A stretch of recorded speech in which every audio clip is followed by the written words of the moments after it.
The mood was generally pretty good. They liked the idea that they were zeroing in on growth.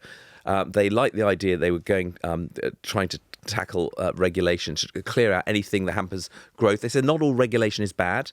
Things like regulation could have prevented the Grenfell fire disaster, for example. So that regulation is good. Regulation that stops people building stuff, or as Keir Starmer said, you need 4,000 documents to be filed before you can build an offshore wind farm and connect it to the grid. And that can take many years, 10 years or whatever. We said we want to sort of zero in on that and winnow it down. Having said that, there were some people, some of Labour's new fans, a guy called John Caldwell, Phones for You, you'll remember him. Used to be a big Tory party donor, has switched his allegiance to the Labour Party.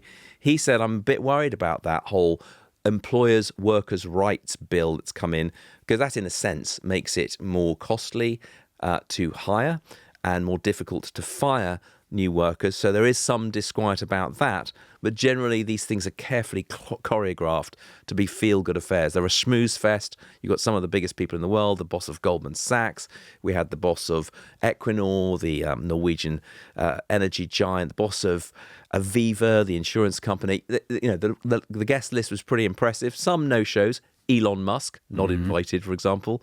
Boss of JP Morgan was last year, wasn't here this year. Boss of Blackstone, big private equity firm, they were there last year, not here this year. But generally speaking, a critical mass of people who've got hundreds of billions to invest. And the point of this summit is to basically get them to spend as much as possible here, because that can basically promote the economic growth that Keir Starmer laid front and centre. And his big message was about stability. He said that period of 8 years from 2016 to 2024, when we had 4 prime ministers, 6 chancellors in 8 years, that's over. No more chop and change. You're going to be dealing with the same people for the next few years. And that matters to some of these people. My difficulty with these events, though, goes back to what you were just saying a minute ago, Simon, which is actually totting up like a sort of children in need totalizer at the end of the night. Here's what we raised. Yeah. It's so hard to actually work out, because some of these investments will actually have been in the works when Jeremy Hunt was Chancellor and Rishi Sunak was Prime Minister. Yeah. Maybe some of these were going to happen next year. Maybe some of them will never actually materialise, because saying you're going to spend money on something is not the same as actually spending the money on something. Over how many years are all these investments? Some of them might be this year, some of them might be over 5 years.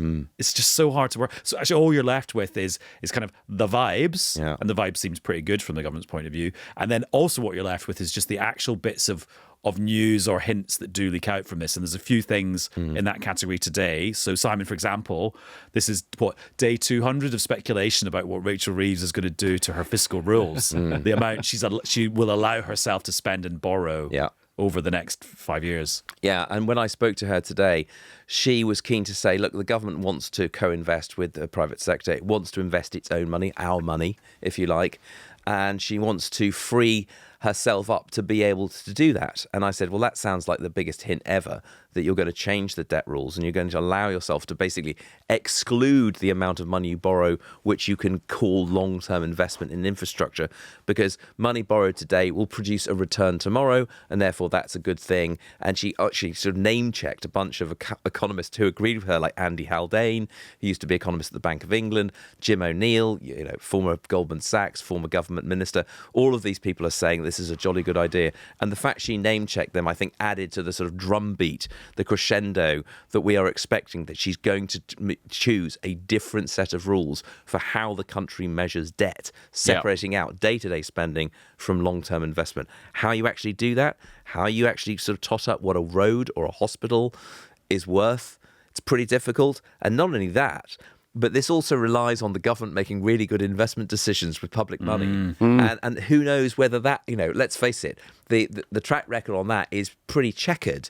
So you say, but it's interesting though, isn't it? Because what we've all been doing over the last couple of days is reading reports from think tanks to learn the difference between the current measure of government debt, which is called public sector net debt, or whether there's different ways of measuring it, like public sector net liabilities. Peasniffle. Is that what they call it? Well, there's public sector net liabilities. Well, there's public sector net financial liabilities. Peasniffle is what I'm being told. That's the new. And then there's public sector net wealth, which is Peasnew.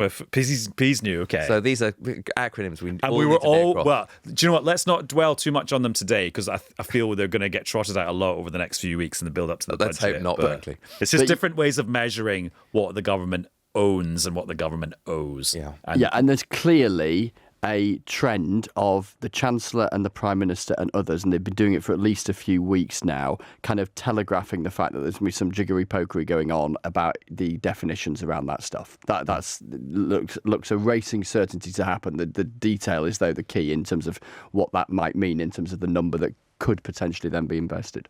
And then the other thing there's a lot of speculation about is the rate of national insurance that is paid by employers for their employees. Now, Chris, we know from the Labour manifesto that there's not going to be any tax increases on working people or any increases in the rates of national insurance, VAT or income tax on working people. Yes. And it's that element of the promise that was trotted out in the election campaign that is being emphasised, as your question was there, sort of knocking it into verbal italics and bold and underline, as opposed to the kind of triplicate that was trotted out during the campaign trail, often not getting to that bit about, quote-unquote, working people, where there was talk about no increases in income tax, VAT, or national insurance. Now, the second half of that sentence, less emphasised in the campaign, was about it being on, quote-unquote, working people. Therefore, the bit of the sentence they are now leaning on in their explanation hints pretty solidly that employers at national insurance is looking like it might be heading north. And yeah, Simon, what was your reading of the runes from this summit today about that? I asked her directly about that, and you say you've talked about, making business easier. The point is that both with potential changes to capital gains tax, if entrepreneurs are selling businesses, that looks like it could go up. And on that specific point, what is quite interesting is there is a symmetry between what the Institute for Fiscal Studies, highly respected think tank, say she needs to raise above what she's already got to keep public services kind of the same. Which the IFS says is about 25 billion a year. 25 billion. Oh, she's got 9 of it already, a further 16.